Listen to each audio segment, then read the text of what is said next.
ಇಷ್ಟೆಲ್ಲ ನಿರಂತರ ರಕ್ಕಸ ಮಳೆಯಾಗ್ತಾ ಇದ್ರು ಮಳೆಯ ನಡುವೆಯೂ ಯಲ್ಲಮ್ಮನ ದರ್ಶನಕ್ಕೆ ಭಕ್ತರ ದಂಡು ದೌಡಾಯಿಸಿದೆ. ಶ್ರೀ ರೇಣುಕಾ ಯಲ್ಲಮ್ಮನ ಗುಡ್ಡಕ್ಕೆ ಹರಿದು ಬಂದಿದೆ ಭಕ್ತಗಣ. ಮಳೆಯ ನಡುವೆಯೂ ಯಲ್ಲಮ್ಮನ ದರ್ಶನಕ್ಕೆ ಭಕ್ತರ ದಂಡೇ ಹರಿದು ಬಂದಿದೆ. ಶ್ರೀ ರೇಣುಕಾ ಯಲ್ಲಮ್ಮನ ಗುಡ್ಡಕ್ಕೆ ಭಕ್ತಗಣ ಹರಿದು ಬಂದಿದೆ. ಬೆಳಗಾವಿ ಜಿಲ್ಲೆಯ ಸವದತ್ತಿ ಪಟ್ಟಣದ ಬಳಿಯ ದೇವಸ್ಥಾನಕ್ಕೆ ಭಕ್ತರು ಹರಿದು ಬಂದಿರುವುದು.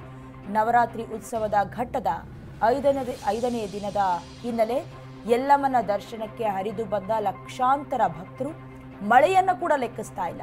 ಸರದಿ ಸಾಲಿನಲ್ಲಿ ನಿಂತ್ಕೊಂಡಿದ್ದಾರೆ ಲಕ್ಷಾಂತರ ಭಕ್ತರು. ಈಗ ನವರಾತ್ರಿಯ ಉತ್ಸವ ನಡೀತಾ ಇದೆ, ಹಾಗಾಗಿ ಯಲ್ಲಮ್ಮನ ದರ್ಶನವನ್ನು ಪಡ್ಕೊಳ್ಳೇಬೇಕು ಅಂತ ಭಕ್ತರು ಮಳೆಯನ್ನು ಕೂಡ ಲೆಕ್ಕಿಸ್ತಾ ಇಲ್ಲ. ಮಳೆ ಆಗ್ತಾನೇ ಇದೆ, ಒಂದು ಕಡೆ ಕೋಡಿ ಹರಿತಾ ಇದೆ, ರಸ್ತೆಗಳು ಸರಿ ಇಲ್ಲ. ಇಷ್ಟೆಲ್ಲ ಇದ್ರೂ ಕೂಡ ಶ್ರೀ ರೇಣುಕಾ ಯಲ್ಲಮ್ಮನ ಗುಡ್ಡಕ್ಕೆ ಭಕ್ತಗಣ ಸಾಗರೋಪಾದಿಯಲ್ಲಿ ಹರಿದು ಬರ್ತಾ ಇದೆ. ನೀವು ಕೂಡ ಡಿಸ್ಪ್ಲೇನಲ್ಲಿ ಗಮನಿಸ್ತಾ ಇದ್ದೀರಾ. ಬೆಳಗಾವಿ ಜಿಲ್ಲೆಯ ಸವದತ್ತಿ ಪಟ್ಟಣದ ಬಳಿಯ ದೇವಸ್ಥಾನಕ್ಕೆ ನವರಾತ್ರಿ ಉತ್ಸವದ ಘಟ್ಟದ 5ನೇ ದಿನದ ಹಿನ್ನೆಲೆ ದರ್ಶನವನ್ನು ಪಡ್ಕೊಳ್ಳೇಬೇಕು ಅಂತ ಲಕ್ಷಾಂತರ ಭಕ್ತರು ಮಳೆ ಬರ್ತಾ ಇದ್ರು ಲೆಕ್ಕಿಸದೆ ಸರದಿ ಸಾಲಿನಲ್ಲಿ ನಿಂತು ದರ್ಶನವನ್ನು ಪಡ್ಕೊಳ್ತಾ ಇದ್ದಾರೆ. ಕೆಲವೊಂದಷ್ಟು ಹರಕೆ ಇರುತ್ತೆ, ಅದನ್ನು ಕೂಡ ತೀರಿಸಬೇಕು ಅಂತ ಇರುತ್ತೆ. ಹಾಗಾಗಿ ಮಳೆ ಬಂದರೂ ಪರವಾಗಿಲ್ಲ, ದರ್ಶನವನ್ನು ಪಡ್ಕೊಳ್ಳೇಬೇಕು ಅಂತ ಪಟ್ಟು ಹಿಡಿದಂತೆ ಭಕ್ತರ ಮುಖದಲ್ಲಿ ಗೊತ್ತಾಗ್ತಾ ಇದೆ.